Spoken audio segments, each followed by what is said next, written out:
1, 2, 3, 4, 5, let's go!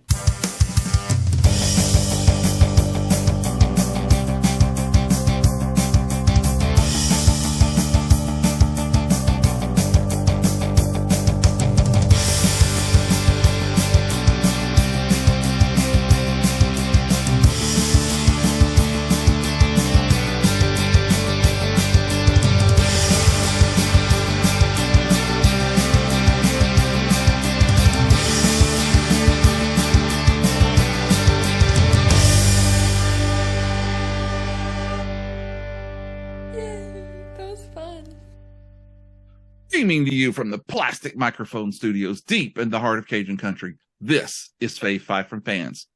It's 2023, and you know what that means. We've got video, baby. Yeah. I don't know if you're watching this on YouTube or on TikTok. I don't even know. Can you watch TikTok on the... anyway, doesn't matter. This is the face you get. I'm your host, Jamie Ray, and I'd like to thank you for joining us. We've got another blubbering episode for all of you out there in the podcast universe. Today, I have invited a fellow SipNet brother, Andrew Hall, to beam in across the miles from Arizona? Nevada. Las Vegas. Las Vegas, baby. Vegas, baby. Man, I was sorry to hear about that zombie invasion. I just saw Resident Evil Part 5. It looked bad. But, you know, hopefully things are turning up over there. Hey, Vegas has been devastated so many times, but it is a zombie city itself. It always comes back. Better and stronger, man. Better and stronger. So I've invited Andrew on today to talk about our favorite roles from that thespian extraordinaire, the Italian stallion himself, Mr. Sylvester Stallone. And this, I'm a fan, man. Have been for decades.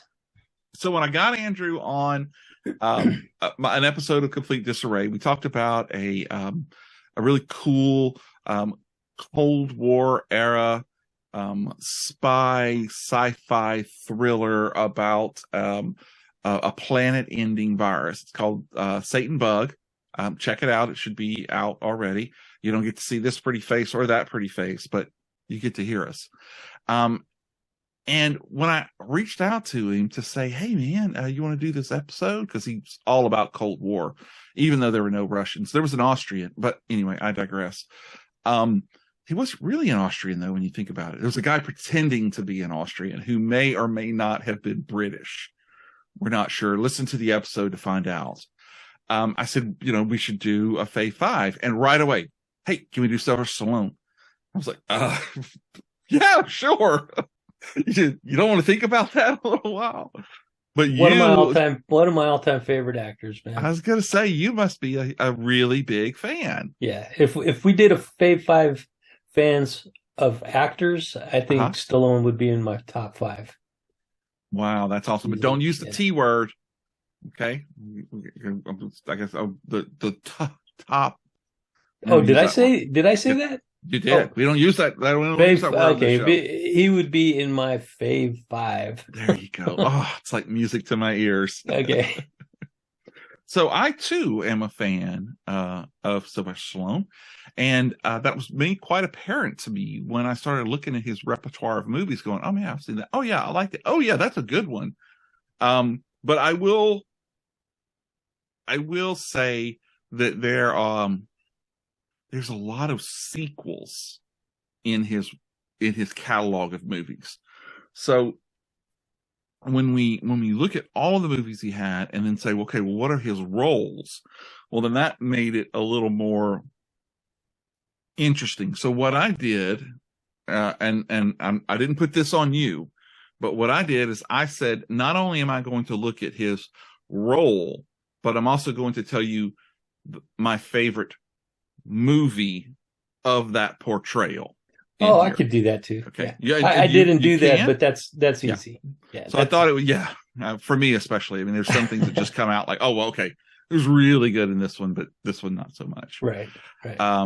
So what I did is I asked you to make a list of your 5 favorite roles, and that you could have a couple of honorable mentions. Do you have some honorable mentions? Actually, I'd like to hold off on my honorable mentions because if I give them out right now, it's going to be a spoiler for my number 1. What? No, we don't do that on this show. I can't do it, Jamie. I'm going to have to insist. You could give yours if you want to, but I'm going to give mine at the end. Well, that would just throw everything off. All right, Andrew, for you, I'll put the honorable mentions in. The honorable mentions will be the caboose. That's of awesome. the Fave 5. That's awesome, my man. Just for you. Thanks. All right. And it won't be a disappointment. I guarantee it. It never is. It never is, sir. Not with you. Come on. I guess if you've never listened to the show, honorable mentions are selections that were just really, really good, but they couldn't. We get down to 5 and we couldn't have it in 5, or it's so awfully bad that it has to be mentioned. It just can't be overlooked. So keep that in mind when we get to the end of this list and we give you our honorable mentions. So before we dig into all of that, though, you have got a lot of stuff going on over from Dead Hand Radio Central.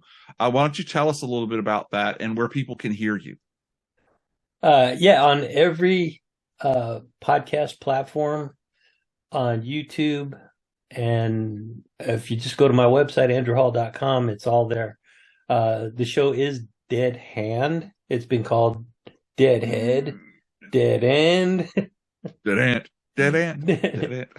It's been called a lot of different things, but Dead Hand is the show. I go into a lot of different areas, mostly history and particularly the Cold War history, but I've covered topics like UFOs. I did one on Atlantis, and coming out real soon, I have an episode about China, and it's kind of a blockbuster. It's kind of a bombshell, this one. But it's good stuff, man. It's I try to keep the show more in line with real world events as opposed to talking about entertainment and stuff like that. But I have had a few shows. In fact, I think you and I did an episode where we talked about Cold War movies. That's right. I think that might have doubled as a Fave 5 episode too, wasn't it? Certainly could have. Yeah. And then I was actually one of my favorites was when we talked about Halloween. That's right. And I've gotten a lot of positive feedback from that episode about how you captained that episode and how it went really well. And I love what you did with the reading of the facts in the case of M. Voldemort. That was cool. So if you're watching this episode and you haven't listened to his stuff, you definitely need to go. If you're out there, there's something on one of his episodes that are going to interest you. Yeah, it has a lot. And also, while you're at the website, if you go to andrewhall.com, which is where I keep all of my personal projects that I do on the side outside of work. I do photography, I do video editing, I do the podcast, I do a couple of other things that are kind of on the back burner right now, but you'll find a lot of post-apocalyptic style photography that I'm really happy that, how the way it looks, and people that have seen it usually give me pretty good positive feedback on it. So check that stuff out too, if you go over to the website, and let me know what you think. I'm always available to listen to what people have to say, to talk on social media. I'm really approachable.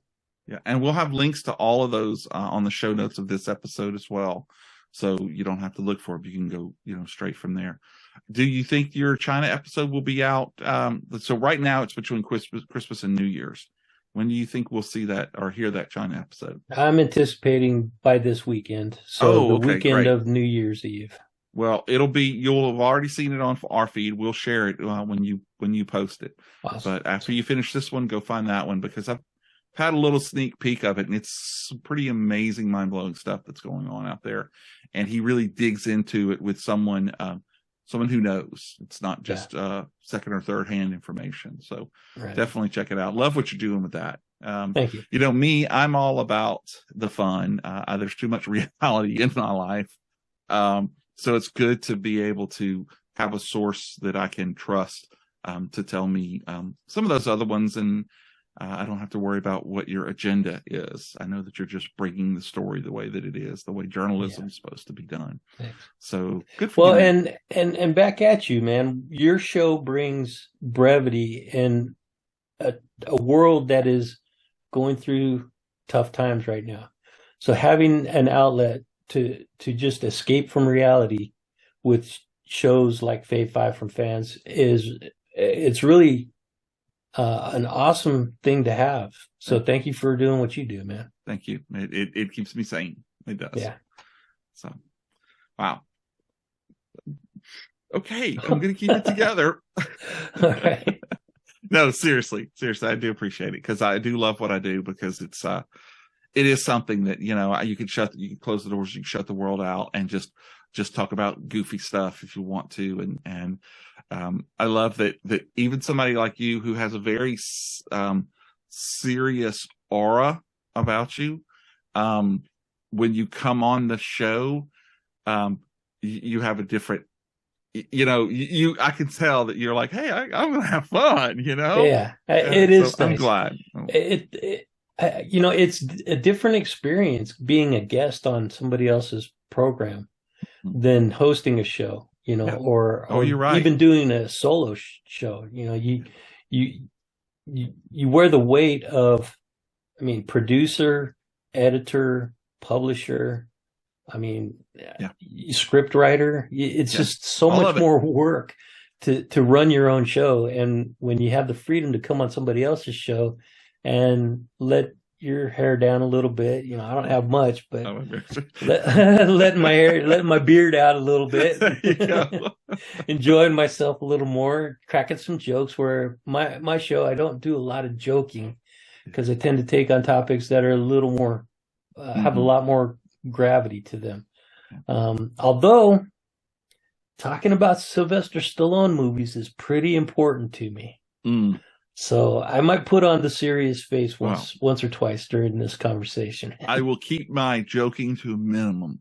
No, go you go full ham on it, baby. Well, it's your show. You run it the way you want. Well, and that's, you know, just for a minute, talk about, that's the great thing about the Slightly Irregular Podcast Network that we're both part of.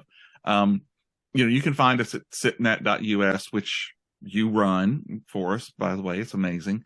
But the whole group of us, we all have something slightly different. You know, we have guys that do, you know, top fives, and they'll do different, you know, things. And then you got who they do eating videos, you know, sports stuff, horror stuff. There's if you can't find something on the SIPNet, you might as well stop looking because it ain't out there.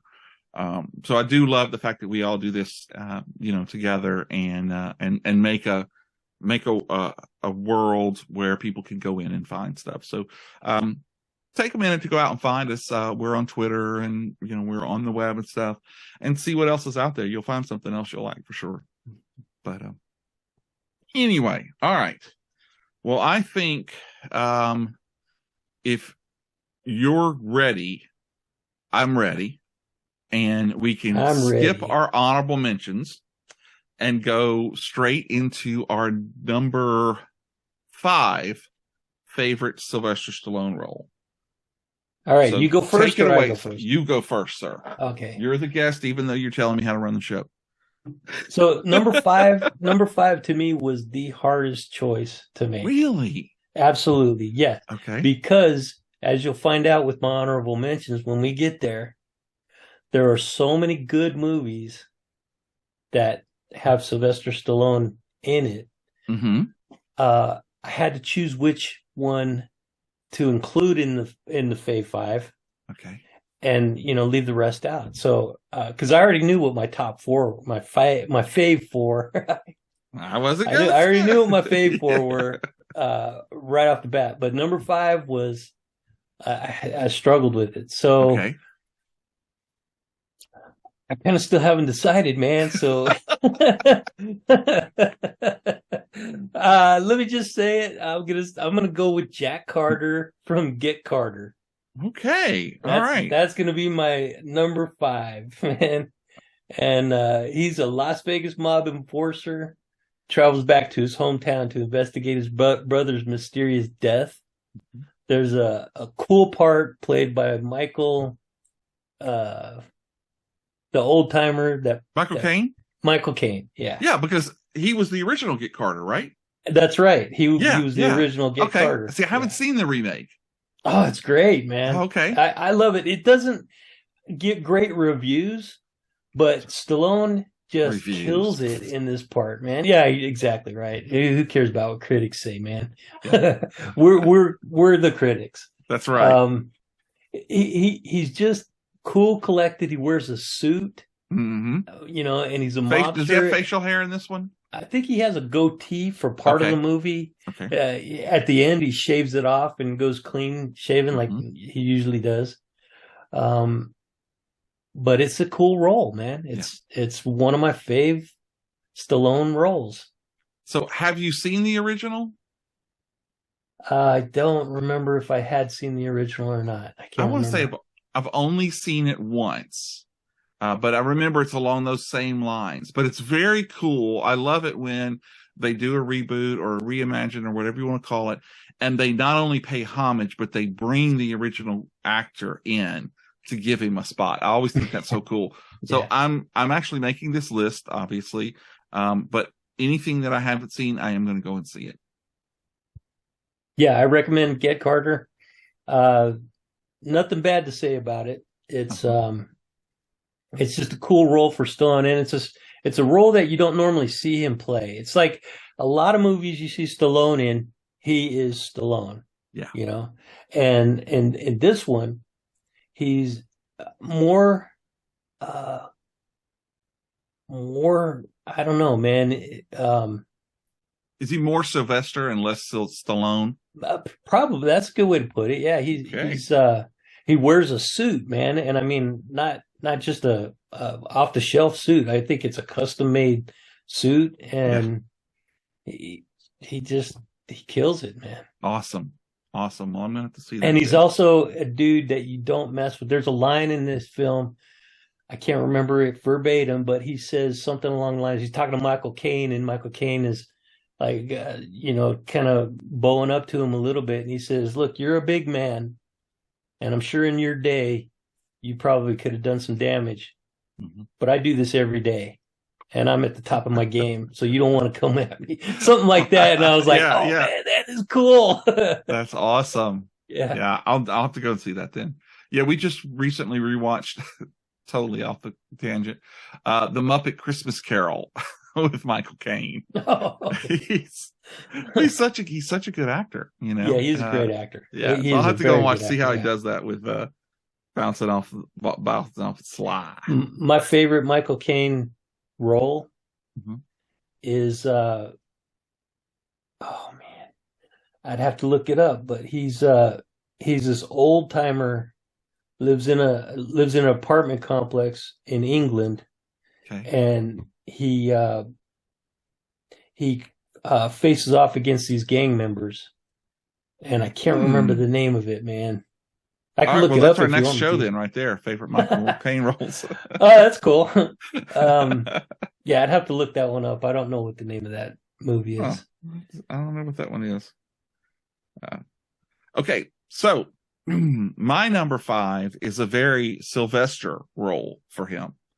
And this one is on the list, not because it's a good movie, not because of a great performance that he puts on, but the fact that this movie came out in 1986, and I saw it probably 3 times that summer. I think it was the summer, for $1 a piece, because, he was freaking Stallone, and I'm talking about the role of Lieutenant Marion Cobra Cabretti. Love it. In the Love role that movie, yes, in Cobra. Yeah, Cobra. He was also credited as a writer in this movie. Obviously, you're going to know every role that I'm going to say here, but in this one, he plays a hardened criminal. I'm sorry, not a criminal, a hardened police lieutenant. And you've got, Brigitte Nielsen was in this one as well. Right. And this killer car that he drives throughout. That was I was going to say too. My favorite car part of that movie was that car he drives. Yeah. And he always has a match stick in his mouth too. Yeah. But it's like I said, it's a very action packed movie. Don't look for several layers in the script. But he is a total badass in this movie. And it's just a fun romp. Just turn your brain off, sit down, watch him go after the bad guys. Watch him. He's got a cool, like, I don't know what kind of gun it is, but it's got that laser scope that comes off of it. That was all the rage at that time. Yeah, everybody had. Yeah. One other thing I would mention about that movie was the bad guy in that movie was so menacing. Yes. And he was a scary dude. And he reminds me of the Highlander villain, but I know it's not Clancy Brown. It was somebody else. I don't know the actor's name, but man, he played a scary, menacing character. Yeah. It was a good role. And a good movie. And again, he had, at the time, I don't know if it was wife, but it was definitely his girl, Brigitte Nielsen in there. And she had red curly hair. Yeah. It was a strange look for her. They were married at that time. Were they? Okay. They had gotten married. Yeah. And, she was in a couple of movies with Stallone while they were married. Yeah. And with oddly enough, she was in a movie with, Arnold Schwarzenegger. Which one? Red Sonja. He was only she was in that? Yeah, only in it for a little bit. I think it was just like a cameo role, basically, as Conan. Yeah. But it's funny and I'm sure we'll talk about that at some point, but they have this, I don't want to say it's an animosity because they don't, but they were always vying for the top action role. Oh, rivalry. They had a huge rivalry through the 80s. Yeah, rivalry. Yeah. That's a good word for it. Yeah. But it seems like both of them are good guys. And I think they're really good friends. I think they are actually really good friends, even though they had that competitiveness going through, the film, through their films. I think they've always been really, in fact, I don't know if it's true or something a rumor that I heard, but, Planet Hollywood. Mm-hmm. You remember that? That franchise. Mm-hmm. They were part owners in that. I believe you are correct. And I think Bruce Willis might have been part of it too. Yeah. Yeah. Oh, they were smart businessmen for sure. Everybody knows that rivalry, that back and forth looks great in front of the cameras and gets people talking. 10 to 1, they were laughing all the way to the bank, when the cameras were off. When it mentioned talking about Planet Hollywood, I went to Planet Hollywood here in Vegas one time, and they had the handprints of Stallone, and I went and put my hand up to Stallone's handprint. That dude's hand is so massive, it's amazing. Wow. He doesn't look like that, like a real big dude on screen, even though he's always fit. But man, when I put my hand up against his, I was like, wow, I got a big hand, and that dude's hand is huge. I wonder what our Schwarzenegger's hand compares to his. I didn't see it there. Yeah, I didn't see be it. Interesting to know. That place is cool though, Planet Hollywood. Oh yeah, it was awesome. We had one in New Orleans. Yeah, and we'd go to it. It was awesome stuff. Yeah. Is it still open? I think it's just like a hotel now. Well, they do have a hotel in Vegas, but I think that they just bought out another hotel. Oh, okay. So it's a pretty big franchise. I think it's a pretty successful franchise. Yeah, I want to say that down here it was a new. I may be wrong, but in New Orleans they were building a new one, and there was an accident and a crane collapsed, and they killed a couple of people, and they were trapped under, and they had to basically take it all apart and start over from the beginning. Man, that's anyway, terrible. Yeah, it was. It was a shame. But anyway, let's move on to happier things, like your number 4. Okay, man. So again, tough for me to choose a number 4 because, or I should say, tough for me to choose number 3 because that means one of my fave threes is going to be a in fourth place. But I'm going to go with Barney Ross from The Expendables. Yeah. Great I'm role. just going to say, yeah, he's so cool. And this is Stallone in his older years. I think he's already in his 60s when he starts up the Expendables franchise. Mm-hmm. He's 76 now, I think, and he's still making movies. In fact, he's got this TV series. He's getting rave reviews. Yeah. Mm-hmm. Yeah, he's still fit, man. He still goes to the gym all the time.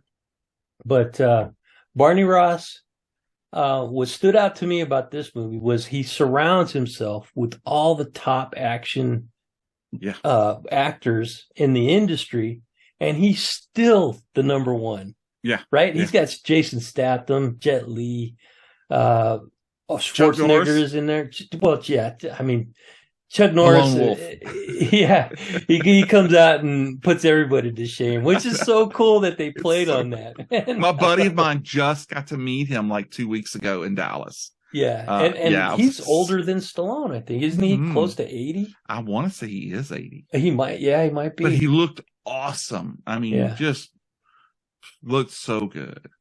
Yeah, and then, so also part of that Expendables universe is he brings back actors that he's worked with previously. Mm-hmm. So like Dolph Lundgren. Yes. And then he introduces some new actors that come from the MMA world, which I thought was so cool, man. Right. But yeah, I love the whole Expendables universe. All 3 of the movies that have come out have been, excellent movies. And I think I know there's a 4th movie coming out. Has Carl Weathers been in there? I wonder. That is a good question. I don't remember seeing him in any of the films because I just wonder. He would have to be a good untapped. guy. Yeah, he would have to be a good guy. I couldn't see Carl Weathers being a bad guy, but maybe. I don't know. Predator, He wasn't a bad guy in Predator. Oh, he was sneaky and underhanded. I mean, he was CIA. He wasn't telling them everything they needed to know. But the bad guy was the Predator. He wasn't a villain. The Predator was just a conservative Give me hunter a break. who was just looking to help cull the herd, Right, okay. If it wasn't his fault. All right. Also got to mention Terry Crews in that in that franchise. He's so cool. But I don't think that he's going to continue that role anymore. Oh, yeah. I think he's out of that role. But hopefully we'll see many more to come, but I don't think Stallone is going to be continuing on in that franchise. I think it's going to fall on the shoulders of Jason Statham. Oh. So, which of the 3 is your favorite? That's tough, man. Hey, you're the one who stepped up and said you were going to. I wasn't going to ask. I'll go for it. So, I guess I would have to say the first one. The first one because, while, he's Barney Ross in all 3 of them. The first one, he just throws so much into his role, man. Yeah. He becomes that character, and those characters are larger than life. Mm-hmm. One of the coolest things I like about this character is how quick draw he is, man. He's like an old West cowboy. Yeah. And when he whips out a 6-shooter and blasts away like it's like he's firing off an automatic or a semi-automatic pistol, he fires faster than most people would with a semi-auto pistol. Right. And it's just cool to see him just mow down a bunch of dudes with all the rings on his fingers. And Yeah, so I would say number 1 because that's the movie that introduced the character. All right, I got you. Well, I am going to parry that with a role that may cause a little riff between us. I don't know, but I have my reasons, so I'm going to go ahead and say, John J. Rambo, okay, specifically from the 1982 First Blood movie that he was also credited as a writer for. I know that a lot of people go like, "Oh, Rambo's like one of his greatest roles." I will agree, but I will specifically say that I felt that this movie allowed him the greatest amount of range in the series. That, and you may or may not agree with me, but by the time it got to like Rocky 3, which hold on a second.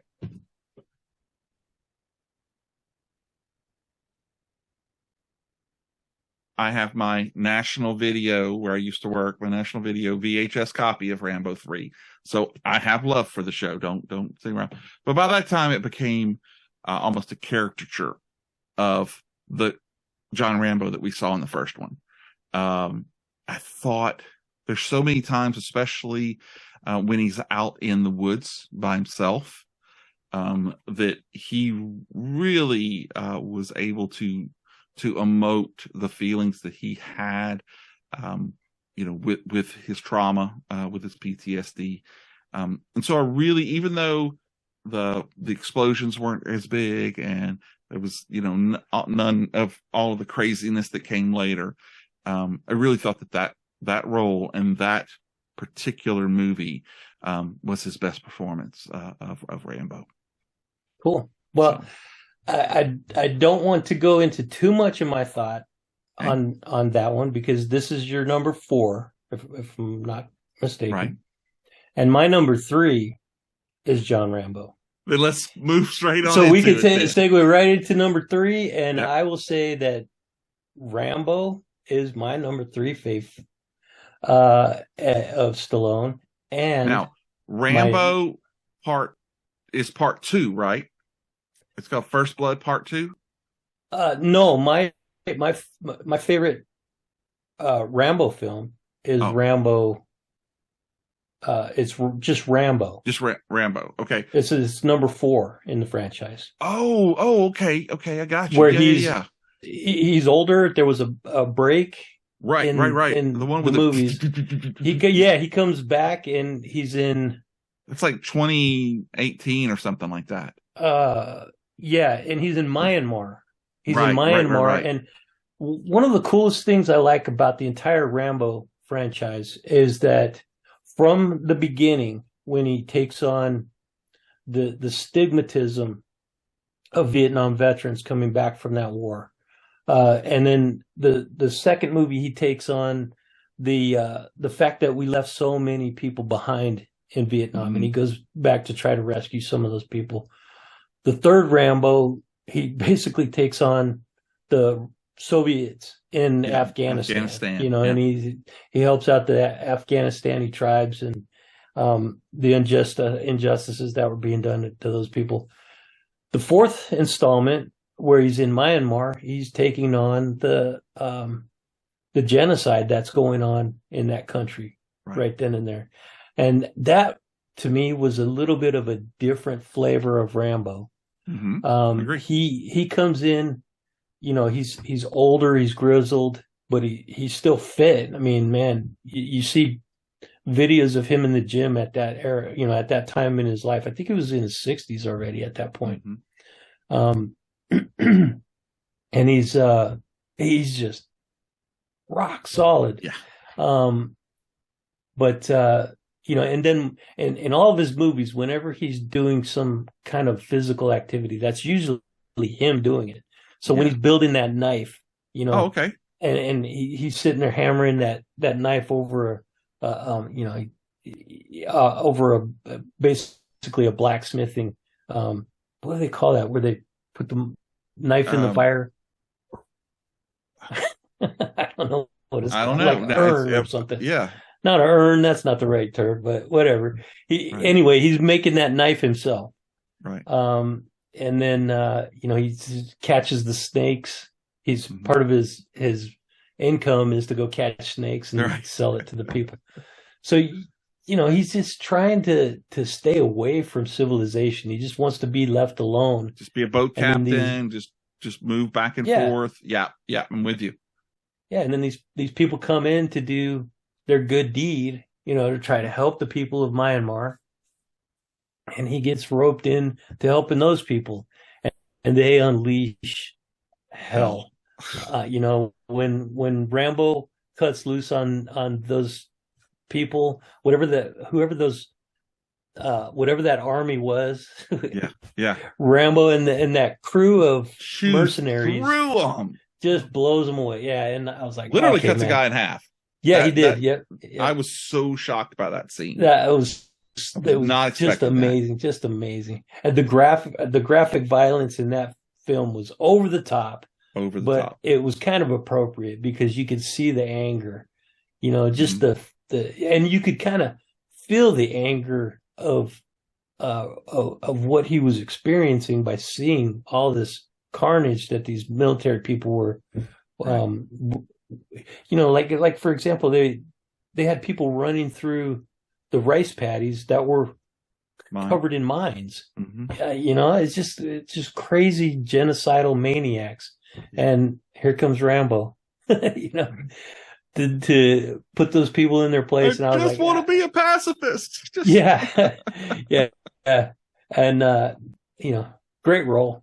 Yeah, that's a great role too. My number 3 favorite of Stallone. Yeah, that's a good one. Well, I think my number 3 we will also be discussing more in depth. The role is that of Robert Rocky Balboa. As we all know, Rocky. Now, specifically, my favorite film is Rocky 2.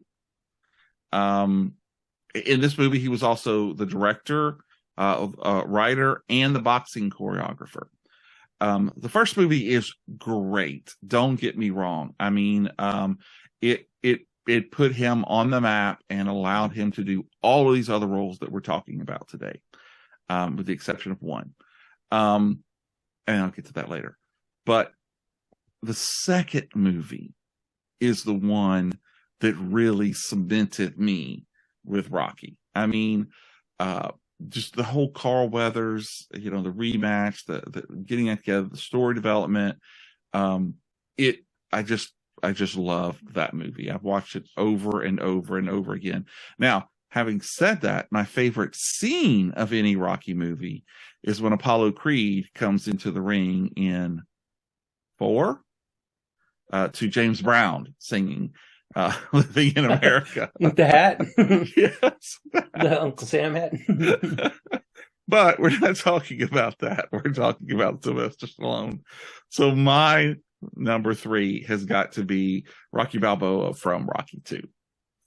So much to be said about that character, that role. And again, that would segue into my number 2. Right there. So yeah, you're leading man, and I'm picking up your lead. That's awesome. It's my favorite movie in the Rocky franchise. Like I said, I haven't thought this through ahead of time, but the movie that I like to watch repeatedly of these is Rocky Balboa. Number 5. Okay. Rocky 5. It's just because, I don't know if anybody doesn't have a love for this character, they just don't have a heart, man, because this guy is such a cool role. He's such a cool character. He's always the underdog. It doesn't matter. He's the champion of the world, but his accountant dwindle or wastes away his entire fortune, and he ends up living back in the old neighborhood where he came up. So he becomes he's the heavyweight champ of the world, and some up and coming upstart wants to take him on, who has been undefeated and been devastating all competitors, and he's got a problem with his sight from his past battles that he's been through. And he's always the underdog, but he always overcomes the adversity, and but he doesn't do it in a a way that's like not out of hatred. He doesn't do the one fight that he actually does out of anger is in Rocky Five or Four. With Rocky Four. That's right. Yeah. Rocky Four with the Russian. No, that's not the one okay. you're talking about? No, okay. I guess I got my numbers mixed up. So Rocky Five, where he fights Tommy Machine Gun. Oh yeah. Okay. Whatever the kid's name is. Right. Who, by the way, is a distant relative Really? of mine. Oh, wow. Yeah, in a weird way. He doesn't even know it, but I'm related to in a long roundabout way, John Wayne. Wow. And John Wayne, his original name is Marion Morrison. Yes. And he is Tommy Morrison's uncle or something like that. Oh wow. So yeah, Man, in a weird way. Money from him. Come on. Man. No, come on, give me. I mean, it's so so distant. So distant, yeah, it wouldn't even count. But yeah, no, when he fights that Tommy Machine Gun, I can't remember what his last name is in that film, but that is out of anger because he just finally had enough of that kid. Oh, and, okay. You know, the disrespecting him and I'm talking about the wrong movie because my favorite movie is Rocky Balboa, which came after when he was older. But when he fights Tommy Morrison, and he's just he's sitting there talking to him, man, you were my brother, and he's pounding him in the street, and it's like the first time you see Rocky in a street fight. Yeah. And he's doing things that you can't do in the ring. You're not in the ring. And they're not in the ring, man. So, but again, not my favorite Rocky movie. The next one is my favorite one that I like to watch, just because he goes through this period or this series with I guess it's Paulie is the only one left alive. Everybody else in his life is pretty much passed on. Uh-huh. And he's going and visiting the old stomping grounds. I think he goes to the grave of his wife, and then he goes to the old apartment, and he goes to the old gym, and all this while he's preparing himself to go back and fight the heavyweight champion. Yeah. And you're like, really? This guy's in his, at this point he's probably in his 50s, late 50s, and you're like, is he really going to go fight? But then if you think about it, George Foreman was in his late 40s when he came back. Right. And there's been Mike Tyson just made a comeback where he got in the ring and fought Roy Jones Jr., and those guys are both in their 50s. Wow. So it's not unheard of for a fighter to come back in his later years and do this, but it was just a really cool movie, and it brought back all that good feeling about this character that I've loved and came up with. So yeah, number 6, I guess, Rocky Balboa is my favorite of the Rocky franchise. All right. Okay, so now we're going to get into some uncharted territory. I'm really going to be interested to see if I'm leading you into anything. Okay. Because my number 2 is the role that I made reference to earlier. That if not for this role and this movie, we would not be having this podcast, because Sylvester Stallone took the checks that he got from starring in this movie to help fund the first Rocky film. And I am talking about his role as Joe Machine Gun Viterbo in Death Race 2000. Oh yeah. Okay. No, I want to show you something. We're on different channels now, brother. I haven't even seen that movie in 40, 50 years. This is such a favorite film of mine that when I got to get Roger Corman to autograph, that was the CD, the DVD that I got signed. Nice. I love this movie. And yeah, say what you want to be. He has a good role. It's not a major role, but it's one of the leading roles in this film. And he gives this movie, he gives everything to this role. He does not care. He's got one of the coolest cars with the machine gun, the Tommy guns coming out of each side. This is your number 2, right? This is my number 2. This Okay. is my number 2. And this is why I do the show that I do, because it's a favorite. Mm-hmm. It is not one of his best performances of all time. But I didn't even know he was in that movie until recently. Really? Yeah. You know who Frankenstein is David Carradine. David Carradine, right? Yeah. And David Carradine beats up Stallone in that movie, doesn't he? Yeah. So I love it. Machine Gun for Turbo, Joe the Machine Gun, and I have it obviously on DVD. I don't have the Blu-ray because it came out just for a limited time, and it's like $70 now to get. Wow. And I went and stupidly got it. What year was that? Like 72? That was 1975. 75? Oh, okay. Yeah. And then so I think Rocky came out in 78. You know what? I got it right 77 and 78, something like that. But yeah, that's the story that I've read and heard Roger Corman talk about, is basically, and Roger Corman's really good at finding talent, but at the same time, he's made so many movies that just, by sheer volume, some of those people have got to go on to be bigger roles. But yeah, that's going to be my number 2. So it's safe to say we will not be talking about Death Race 2000 on the rest of your list. No. But yeah, you're right. 75 was Death Race 2000. 76 was Rocky.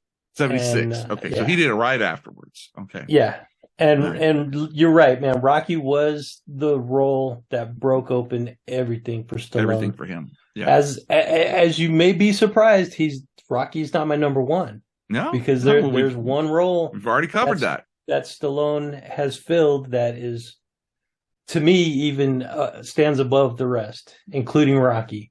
Okay, so I am very interested because there are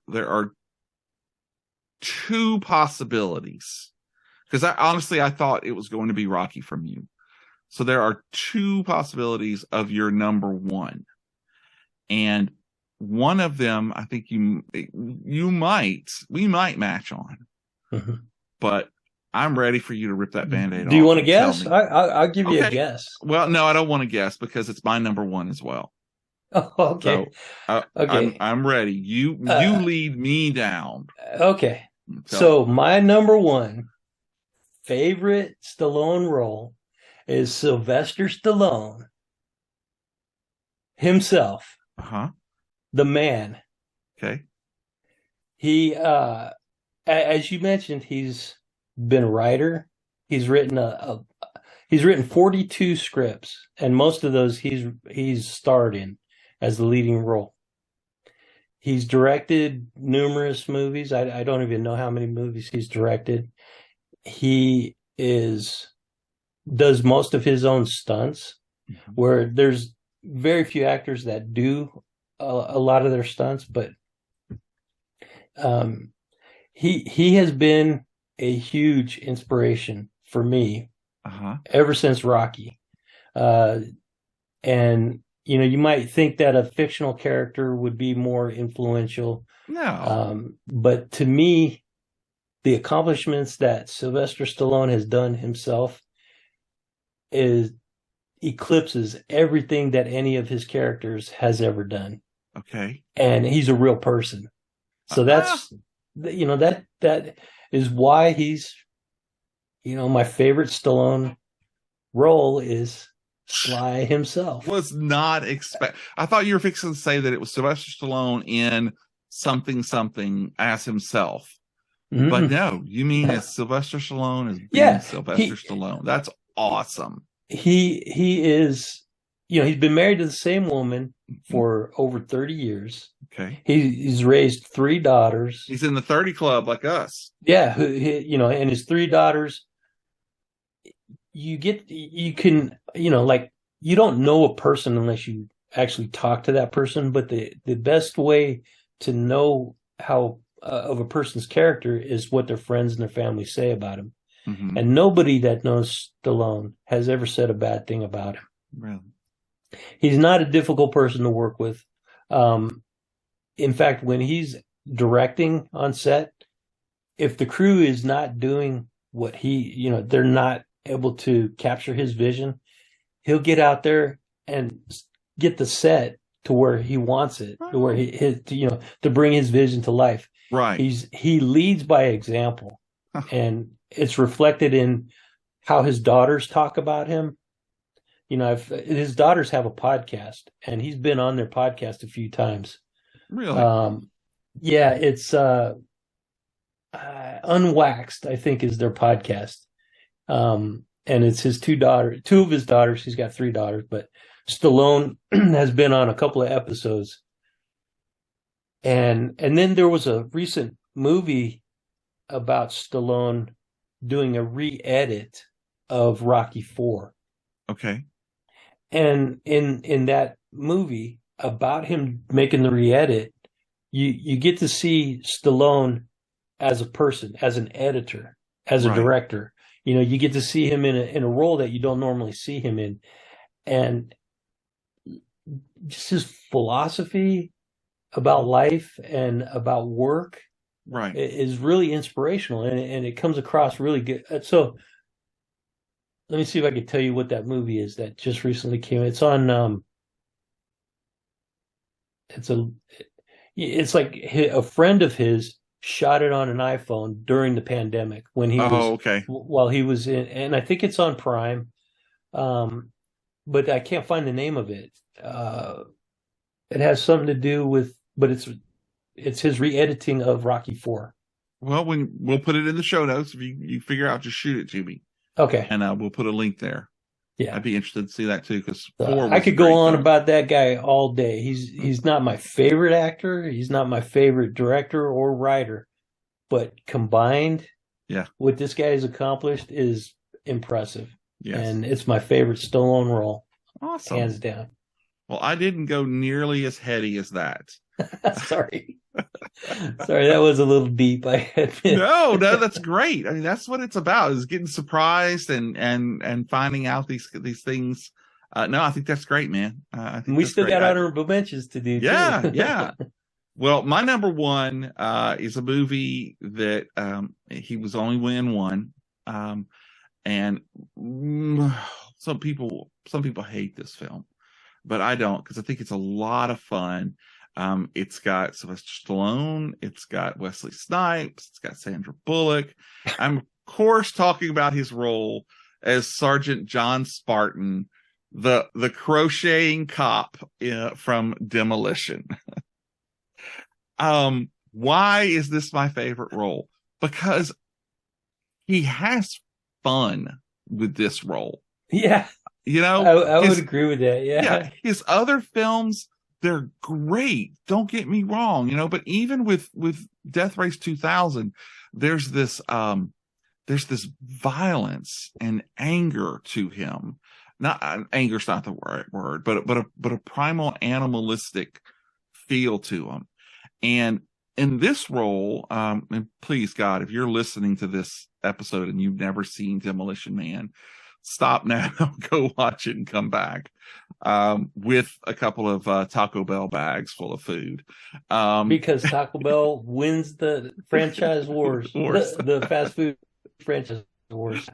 But even though he's this movie is a trip, doesn't he? Isn't he like he gets put to sleep? Yes, he gets frozen in time, and he gets transported into the future. Right. Where along with Wesley Snipes. Yeah. Oh, that's right. He was the cop Snipes catching is Wesley given Snipes. enhancements. Yes. And so I just, there's so many parts to this. When he wrecks the police car and it fills with foam, and he and Sandra Bullock, have to like bust themselves out of the packing foam, but they've survived. And every time he curses, he gets a violation ticket. And of course, one of the favorites is the seashells to have intercourse with. Wait, I thought the seashells were for the bathroom. Oh, was it the bathroom? Yeah, what the did they do seashells to were have? for the bathroom, and that was a joke because nobody ever knew what You're the seashells were used You're for. right. You're right. But they do something where they go, and he's like, "Whoa, no, you can't do this." No, the Just sex, kiss. the sex was they couldn't have physical contact. So how are we It was the supposed to? things. You're How are we right. supposed to do this? She hands him a towel, and he's like, "Oh no, I'm out." It's just, and it's absurd. And of course, while he's in prison, they put into him the ability to crochet. So whenever he's seriously thinking out something, he's sitting there and he's going crocheting and thinking it out. Great movie? No. Incredible acting? Not really. But favorite? 2 thumbs up. That's amazing. I just every time that movie is on, I will stop and watch it. That's cool. Yeah. And I don't know, it's just my favorite. And I'll die on this hill, but there we go. John Spartan, number 1. That's why it's called Fave Fives, man. That's exactly you can't why. dispute. There's no way I could convince you that that's not your favorite, right? Nope. It's certainly not my favorite, but now I want to go watch it after hearing you talk about it and reminded me how funny that movie is. Wasn't when he goes underground and he kind of hooks up with the rebels? Dennis, God, no, what's his name? It's not Dennis Miller, but he was the one who was always like Dennis Leary. Yeah, Dennis Leary. There you Edgar go. Dennis Friendly Leary's down there. Yeah. Ice-T, I think. And they're eating rats. Yeah, right. And there's so much to that movie that unless you have seen it recently, you forget all these cool little things. Like it's weird. It's probably goofy that I remember this scene more than any other when him and Wesley Snipes are fighting and Stallone grabs a TV by the cable. Yes. You're on TV. Smash. I can't believe we haven't talked about that. That's the dumbest one-liner in history, His but it's stuck in my brain. Full of one-liners. Yeah, oh my God! Every '80s film that had those in it. Oh my God, you're right though. You're on TV. Yeah, that movie, and then like we mentioned the fast food franchise wars. And Taco Bell won all of them. So now every fast food is Taco Bell. So they have fine dining with Taco Bell. But when you said like he made fun of so many things in this movie and just had fun making the movie, who wrote that movie anyway? You know what? I do not know that, but I could find out. Writers are Peter Lenkov, Robert Renault, and Daniel Waters. So. Okay. I guess he wasn't involved in the writing of that one. Director was Marco Brambilla. It was just a goofy, fun ride. Testosterone filled 1980s action movie. And I do like that movie. But again, there's not really a Stallone movie that I can say that I don't like. That's impressive. I haven't seen one. Now, the one that would probably come down lowest on the list for me is Judge Dredd. Oh, okay. His role as Judge Dredd was pretty awful. Yeah. I'm sure there were some other movies that he made that were worse than that one, but that one's pretty low on my list. So, speaking of that, do you want to give me your honorable mentions, or do you want me to give you mine and then you have the last word, which never happens on this show? You know what? Let's just throw them out there, man, because I could do honorable mentions all day. All right. Well, so I'll give you my first honorable mention. Yeah. Okay. Mm-hmm. It's the 1985 movie Judge Dredd, where he plays Judge Joseph Dredd. Well, you know how I feel about that one. I guess we kind of diverged there a little bit after number 2. It's just it is. God love you, man. God love you, Sylvester Stallone. Yeah. Oh, it's Rob Schneider. Oh my God. I am the law. I am the law. Yeah. But it was so cool to see Mega City 1 and the motorcycles and just it was it was bad. And Dredd did a much better job of it. Absolutely. Okay? Carl Bane was awesome. I really was hoping that he was going to have a series of movies. I think there is another one coming out. I just heard recently. So. He did a sequel great job. Out. Yeah, that was awesome. That movie was. Yeah, I was shocked that they didn't come out with a sequel right away. I know, right? I don't know what it might have been. Something to do with licensing, because he did other movies too. So that's right. He was huge in the Star Trek franchise, the reboot. Star Trek. But it's not a good movie. It's not a good role, but it just had to be mentioned because I am the law. Yeah, I agree. Not recommending anybody go see that one. Don't watch Dredd instead. Watch that one. What? Yeah, Dredd. Yeah, watch Dredd with Carl Urban. That movie is great. Yeah. All right, so you throw one down. Okay, so I'll throw one out there. There's so many. Shoot, Cliffhanger. Where he's a climber and a tour guide or a rescue worker or something. Can't remember exactly what his job was. All of the above, I think. All of the above, right. All of the above. But he's hired by rescue puppies too, maybe. I don't know. He's hired by these bank robbers to go find their stash of money. No, he's not hired. He's taken by gunpoint. Yeah, he's and then forced to do it because his girl was they were threatening his girlfriend. Right. And with just the climbing scenes alone in that. Yeah, John Lithgow as the villain. Who's not a good bad guy. No, he's not a good bad guy. Except in what is that movie? There's the movie, I think he plays twins or something, like a David Cronenberg. I don't know. I have seen him as a good villain once. Okay. He was pretty good in Dexter. But he was more of a creep in that one. Anyway, I'm sorry, I digress. He was not a good villain in this movie. No, he wasn't. But I love the climbing scenes, and Stallone is just he's a human being in this one. He's not a superhero. He's fallible. He actually drops one of his, I think it was his girlfriend. Yeah, at the beginning of the film, right? Yeah, at the beginning of the film, that's what makes him tortured. Trying to save somebody, and he's not able to. He didn't drop her; he's just not able to save her. Right. Because whether she let go or he couldn't hold on, whatever or he couldn't get to her or something. Yeah, I remember that. But yeah. That's one of the things that put him up away from everybody else. The scenic cinematography in that film was, that was worth it. Yeah. So that's one honorable mention. We could do this all day, man. All right. Well, I got one more. Go ahead. I got one more, and you're also going to laugh at this one, but Stallone is many things. I mean, he's a pantheon of justice. He's an incredible specimen of a boxer and an action hero. But one thing he is not, and that is a pretty woman.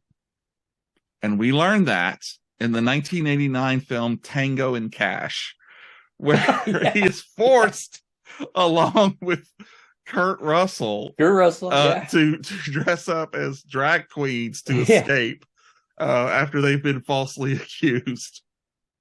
I love that movie, man. Right? We're talking about Lieutenant Raymond Ray Tango from the movie Tango and Cash. To me, that was a real divergence for really Stallone, because you would think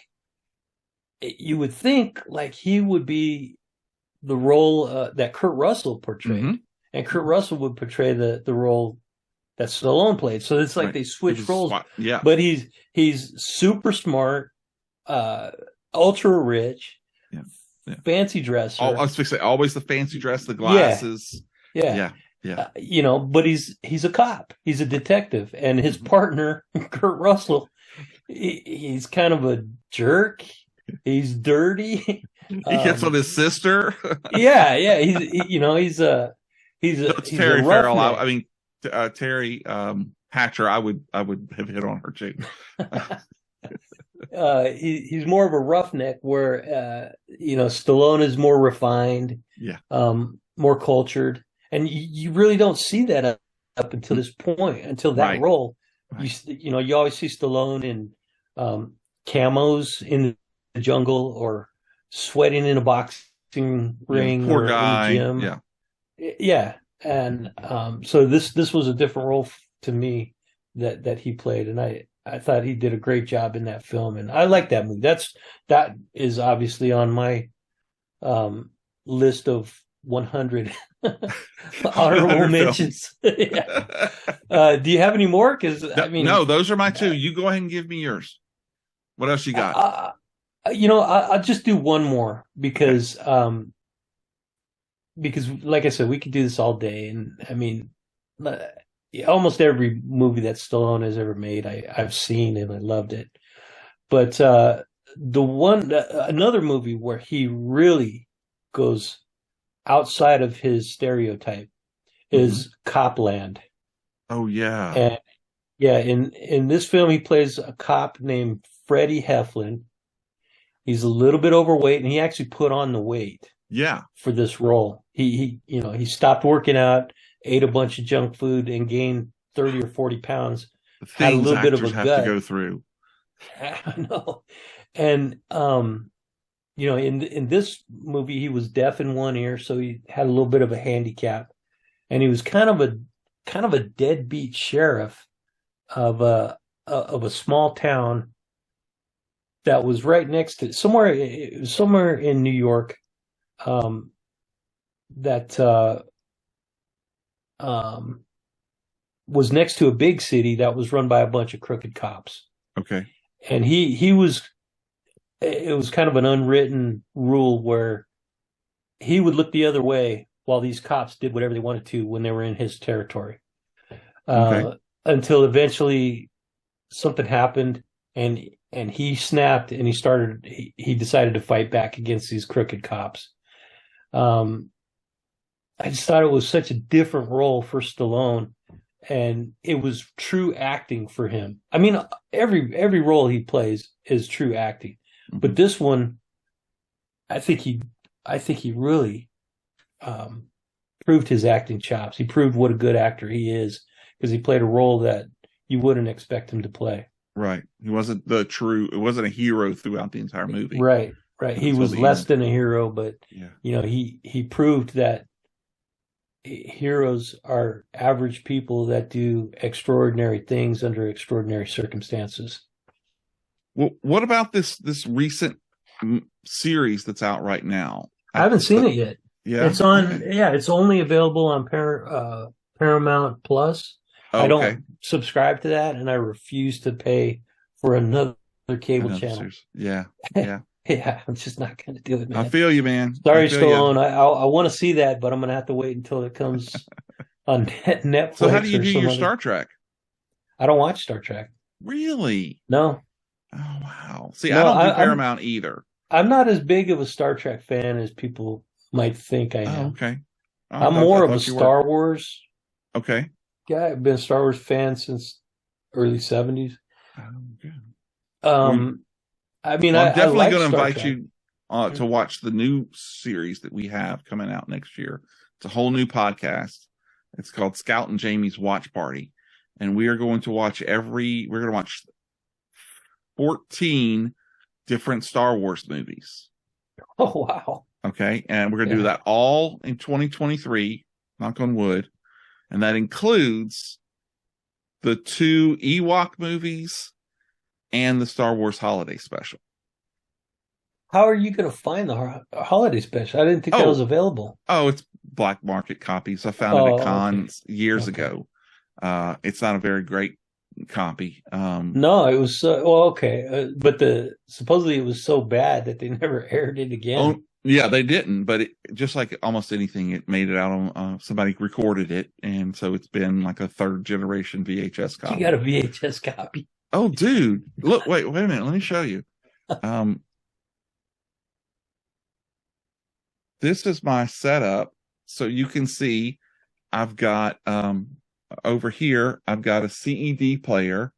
I've got a Betamax player. I've got a Laserdisc player. Over here, I've got a VHS, and then I have a couple of TVs, and I have a 3rd TV coming in a couple of weeks. I can watch pretty much any format of anything out there. I've even got an HD DVD player, a Blu-ray player, and a international free Blu-ray player, because sometimes there'll be movies that I can't get anywhere else. But no, when she comes, we're popping that VHS in and we're going to watch that puppy. But you can't stream anywhere. There's no good copies of it anywhere. There are actually good copies of scenes, which I don't understand how, but like there's that famous scene with Chewbacca and his family where they're singing about the Life Day song. I've seen some really clean. Oh, well, yeah, I've never seen it. Yeah, it's bad.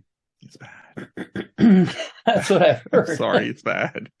Well, are you going to do the Disney Plus series? No. We're going to only do movies. Okay. And so we're going to do. Are you going to include like Rogue One and? Yes, we're gonna actually start off. We're gonna watch Solo, Rogue One, 4, 5, 6, 7, 8, 9, 1, 2, 3, and then I'm sorry, one. That's 4, 5, 6. We're going to start between 6 and I think we're going to go straight to 7. I have it over here. We're going to watch the Ewok movies after watching Return of the Jedi, because that's kind of where they come in. Yeah. And then I forget if we go back or if we finish the series and then swing back around and go to the beginning.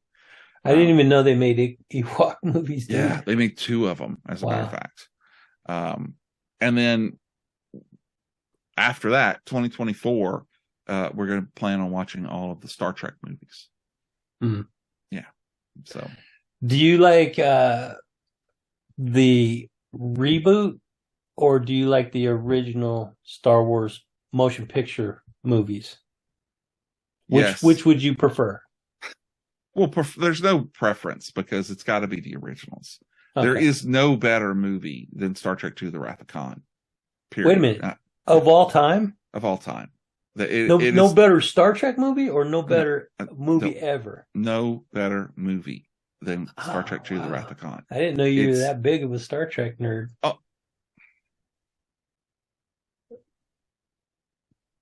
Yeah.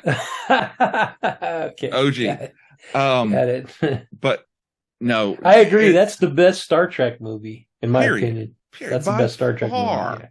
Not the best movie ever, though. Not in my mind. I think it's probably. I would want. That would be what I would call a deserted island film. Mm-hmm. That if I could only watch one movie, it would probably be that movie over and over again. Mm-hmm. Now there are other films that I do that too. But I don't know, just what he did with the limited budget and the looming failure of Star Trek: The Motion Picture, Myers. I cannot imagine a better movie with what he had to work with. I could go on and on and on about the Wrath of Khan. It was a great movie. Yeah. No doubt about it. I love that movie. It's my favorite Star Trek movie of the original series. I love the reboots, though, man. The reboots are very good. My favorite thing about the reboots is how well the cast captured the essence of the characters from the original cast. Yeah. I think they nailed it, man. You know, and this is a topic for a long conversation. True. But Into Darkness could have been such a better movie. Yeah. Because they had me. I mean, I had hooks in both sides of my mouth. They brought on Khan. He was not the bad guy. He was the villain. He needed help. All of this stuff. And I was like, what a way to do it, you know? Mm-hmm. And then you get near the end and they flip the switch and they're like, ha ha, he really is the villain. Yeah. And then they take the Wrath of Khan ending and go, hey, Spock is going to die and Kirk is going to live. Boom. Yeah. Look at there. We got a completely different movie. Yeah. No, you don't, you know? Right. I did enjoy it. Really enjoyed it. But I just thought that they had such the possibility to do something better, and they choked at the end. There were some cool moments in that, but like you said, that's a topic for another episode of Disarray, Complete Disarray. or possibly even Fave 5. Yeah. Because you could do Fave 5 moments of the Star Trek reboot franchise. You could do that. You could. Not suggesting we do that, though. That sounds like a lot of work. A lot of rewatching. I'm going to make you do that now. There we go. I'm writing that down. There are better ideas than that, man. Come on. Yeah, like favorite Michael Caine movies. That's a good one. I already know what my number one Michael Caine movie would be. So I'm ahead of the game. You need to start working on it. So we're going to do that. I think you already Get Harry. Nope. Oh, not Nope. Get Harry. Nope. Harry Smith or something like Carter. that is the one. No, Harry, something about Harry. Is Harry the Hendersons? No, that's not Michael Caine. No, it's Michael Caine and doggone it, man. You making me want to look it up. I don't want to waste people's time. But Michael Caine stars in a film, something about Harry, and he's an old timer. Oh, the one you were telling me about. Yeah, I wrote down to look that up where he's in the building. He lives in a building. Yeah, I'm going to look that one up. No, that's not my number one. He goes head to head with this gang, and he just proves that don't underestimate an old timer, man. Nope. Just because he seems old and frail doesn't mean he's easy prey. That's right. That's right. Wow, man. Well, this has been a lot of fun. Oh, geez. I got another episode I got to record with a guest. Oh, crap. Okay. Well, thank you so much for being on the show. We'll welcome you all to the podcast for joining us for this episode. You can subscribe. No, listen, go ahead. Get out of here, sir. Thank you so much for being on the show. I appreciate it. It has been a hoot. Thank you, Jamie. It's been a pleasure to be here. Hope we can do it again soon. We will. We'll do it soon, sir. Best to you in 2023. Happy New Year. And you. I'll be looking for that China episode. I'll let you know when it's out. Okay, man. Take care. Bye. All right. Bye-bye. And remember, folks, it may not be the best. It may not be the most popular. But if it's your favorite, then it's good enough for you. Thank you for joining us. Have a great New Year. Central. Were the bullets recovered from the bodies of Vardis and Lily Hammond so DNA coded? Yes, Judge Magruder. It could not be otherwise. And what was the result of the computer check of the DNA coding on those bullets? The DNA is a perfect match for Judge Joseph Dredd. It's a lie! The evidence has been falsified! It's impossible! I never broke the law! I am the law! No case. You gotta believe me. You have to believe me. Say it. Your Honor, the prosecution rests.